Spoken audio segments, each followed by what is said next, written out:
గ్రామాలలో నిర్వహించే సామాజిక తనిఖీ ఫీల్డ్ అసిస్టెంట్లు పంచాయతీ కార్యదర్శులు సహకరించాలని సామాజిక తనిఖీ బృందానికి అడిగిన కార్డులు ఇవ్వాలని ఏపీఓ రాజ్ కుమార్ అన్నారు. చిన్నశంకరంపేట మండల కేంద్రంలోని ఎంపీడీఓ కార్యాలయంలో ఉపాధి హామీ పథకం సిబ్బంది సామాజిక తనిఖీ బృందానికి సమన్వయ సమావేశాన్ని నిర్వహించారు. అనంతరం ఉపాధి హామీ ఏపీఓ రాజ్ కుమార్ మాట్లాడుతూ 2023-2024 సంవత్సరంలో జరిగిన ఉపాధి హామీ పనులకు సంబంధించి సామాజిక తనిఖీ బృందం గ్రామాలలో తనిఖీ చేయడం జరుగుతుందని, తనిఖీల్లో భాగంగా గ్రామాలలో నిర్వహించిన పనులను పరిశీలిస్తూ లబ్ధిదారుల ఇంటికి వెళ్లి వారు సమాచారం సేకరించడం జరుగుతుందని అన్నారు. సామాజిక తనిఖీ బృందానికి గ్రామాలలో పంచాయతీ కార్యదర్శులు, ఈజీఎస్ సిబ్బంది సహకరించాలని, వారు అడిగిన రికార్డులను తప్పనిసరిగా వారికి అందివ్వాలని ఆయన తెలిపారు. ఈ కార్యక్రమంలో ఎంపీడీఓ దామోదర్, ఏపీఓలు రాజ్ కుమార్, వెంకటసాయి గౌడ్, ఎస్ఆర్పి రవి, డిఆర్పీలు, విఎస్ఓలు, పంచాయతీ కార్యదర్శులు, ఫీల్డ్ అసిస్టెంట్లు పాల్గొన్నారు. ఇంకోటి ఏంటంటే ప్రతి గ్రామానికి వస్తారు. వాళ్ళు వచ్చి 3 రోజులు మన గ్రామంలోనే వాళ్ళు స్టే చేస్తారు. మనం చేసిన పనులన్నీ కూడా వెరిఫై చేస్తారు. వాళ్ళకి సంబంధించి కూలీలకు సంబంధించి ఏమైనా సమస్యలు ఉన్నా సరే, పేమెంట్ విషయంలో ఏమైనా ఇబ్బందులు ఉన్నా సరే వెంటనే వాళ్ళు మనకు తెలియజేస్తే దాన్ని మనం ఏమంటే చెప్తాం. తర్వాత ఇంకెవరికన్నా పనులు కనిపించలేదా, ఇష్యూస్ ఏమున్నా సరే వాళ్ళందరూ కూడా డోర్ టు డోర్ విజిట్ చేసినప్పుడు మన దృష్టికి తీసుకురావడం జరుగుతుంది. ఈ సోషల్ యాక్ట్ అయిపోయే లేపు వాళ్ళకి వెంటనే మనం ఆ సమస్యలన్నీ కూడా పరిష్కారం చేసేయాలి.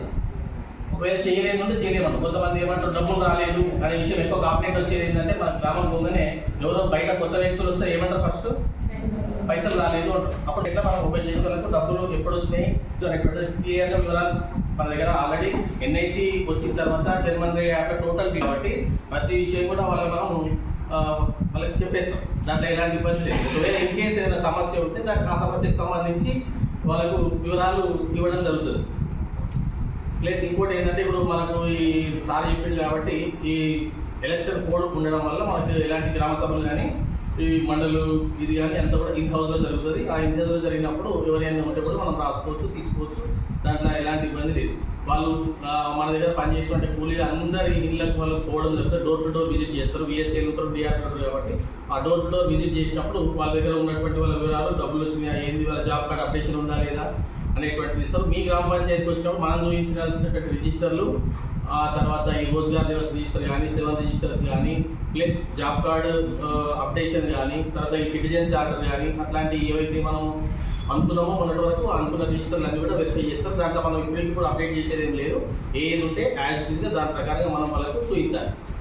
చేయకపోతే చేయాలి. వాళ్ళు పోయే లోపల మనం గ్రామ సభ అయిపోయే లోపల మనం అది క్లియర్ చేసుకొని ఓకే చేసుకుంటే మనకు దీంట్లో వాళ్ళు రాసే ప్రతి పాయింట్ కూడా మనకు డైరెక్ట్ ఆన్లైన్ ఎంట్రీ అవుతుంది. ఇప్పుడు వెబ్సైట్ చెప్పినట్టు ఆన్లైన్ ఎంట్రీ అవుతుంది. మన మీద వచ్చే ప్రతి అభియోగం, ప్రతి అది ఏం పాయింట్ లేకుండా కూడా ఆల్రెడీ మేము మొన్న లాస్ట్ మినిట్ డైరెక్ట్ మన సంతకాలు పెట్టాం. ప్రతి పాయింట్కి కూడా మనం జవాబు రాయాల్సి ఉంటుంది కాబట్టి కొంచెం జాగ్రత్తగా అన్నీ కూడా క్లియర్ చేసుకుంటే మనకు ఎలాంటి ఇబ్బందులు రావు. మ్యాక్సిమం మన దగ్గర డాక్యుమెంటేషన్ పరంగా ఎలాంటి ఇబ్బందులు అనేటువంటి 99% ఉండవు. ఇన్ కేసు ఏదైనా జరిగితే, పొరపాట్లు ఏదైనా జరిగితే కూడా వాళ్ళు దాన్ని రెక్టిఫై చేసుకుని మనం గ్రామంకి పంపించినప్పుడు పంపించాల్సి ఉంటుంది. అయితే ఇంకొకటి ఏంటంటే ప్రతి వర్క్ సైటు మనం పోయి చూపించాలి. మీరు వీళ్ళు సెక్రటరీలు ఏదైనా పని ఉంటే ఫీల్డ్ అసిస్టెంట్ ఉంచాలి. నేను ఊరు నేను రాను అంటే కుదరదు. నేను ఆల్రెడీ మన గత మీటింగ్లో కూడా నేను చెప్పాను, ప్రతి గ్రామ పంచాయతీలో ఉన్నటువంటి జరిగిన వర్కులు 3, 4, 5, 6 అంతకంటే ఎక్కువ జరిగింది. 5-6 వర్కులు మనం అక్కడ వెళ్ళి బిఫోరే చూపించాలి. అది వాళ్ళు వచ్చినప్పుడు వాళ్ళు చూపించాలి. ఎందుకంటే వాళ్ళు ఉండేది మన దగ్గర 3 రోజులు 4 రోజులు ఉంటారు కాబట్టి ఈ 3-4 డేస్ అనేటువంటి టైం పీరియడ్ చాలా క్రూషియల్ ఉంటుంది. వాళ్ళు నువ్వు ఏమాత్రం డిలే చేస్తే ఆ తర్వాత వచ్చే గ్రామ పంచాయతీ అక్కడ గ్రామ అన్ని డిలే అయిపోతూ ఉంటాయి.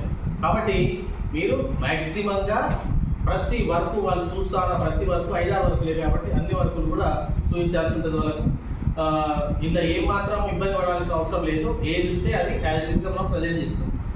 కాబట్టి వాళ్ళు రాసిన తర్వాత డిపిఎంలు వాళ్ళు రాసిన తర్వాత గ్రామ సభలు ఏదైతే రాస్తారో అదే మనకు పబ్లిక్ ప్రజా దర్బార్ రోజులు రావడం జరుగుతుంది. ఆ ఇచ్చినటువంటి ఏదైతే వాళ్ళు రాసిచ్చిరో దాన్ని మీరు సంతకం చేస్తేనే ఫైనల్ అవుతుంది. 1-2 సార్లు చదువుకున్నాక ఇదంతా కరెక్టే అన్నప్పుడే మీరు సైన్ చేస్తారు. ఆ సైన్ చేసిన తర్వాత ఏ మార్పులు చేరుకుంటే మనకి వచ్చినాక ప్రజా దర్బార్లో దాన్ని డెసిషన్ టేకింగ్ అనేటువంటిది ఇక్కడ మనకి డిఆర్డిఓ సార్ వచ్చినప్పుడు దాని మీద డెసిషన్ అనేటువంటిది తీసుకోవడం జరుగుతుంది. తర్వాత ఇంకొకటి ఏంటంటే సంతకాలు చేసేటప్పుడు కూడా జాగ్రత్తగా చేయండి.